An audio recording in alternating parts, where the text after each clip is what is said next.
स्वामी समर्थ महाराजांना हुक्का दाखवला जातो म्हणून मी हुक्का घ्यायचा नाहीये. शंकर महाराजांसमोर चिलीम किंवा सिगार दाखवली जाते म्हणून मी सिगारेट ओढायची नाहीये. गजानन महाराज चिलीम घेत होते म्हणून मी घ्यायची नाहीये.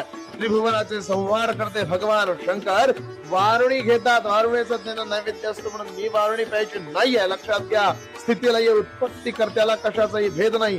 सोने आणि माती दोन्ही त्यांना समान आहेत. निवडुंग आणि शेर जमिनीची लेकरं सगळी त्याच्यासारखी सारखी आहेत. जो उत्पत्ती करताय, ज्यानं सगळं उत्पन्न केलेलं आहे त्याला हा भेद नाहीये. शंकराप्रमाणे विष आपण कंठ धारण करू शकू का? शंकर महाराजांसमोर कलकत्त्यामध्ये उभयताना मांसाहारापासून दूर करत असताना स्वतःच्या शरीराचे खंडयोगामध्ये तुकडे करणाऱ्या शंकर महाराजांप्रमाणे आपण खंडयोग करू शकू का? गजानन महाराजांप्रमाणे अनेक लोकांचा उद्धार करू शकू का? किंवा स्वामी समर्थ महाराजांप्रमाणे आपण सगळे ह्या समाधी अवस्थेमध्ये जाऊ शकू का? कशाशी तुलना करतोय आपल्याला कळलं पाहिजे. आपला भगवंत हा परमश्रेष्ठ आहे. आपल्या भगवंताची तुलना आपण कधी करायची नाहीये. त्याचं दासत्व पत्करा, त्याने सांगितलेले चांगल्या मार्गांचं अनुकरण करा. 100% भगवंताचा आशीर्वाद आपल्याला मिळेल म्हणजे मिळेल. श्री स्वामी समर्थ.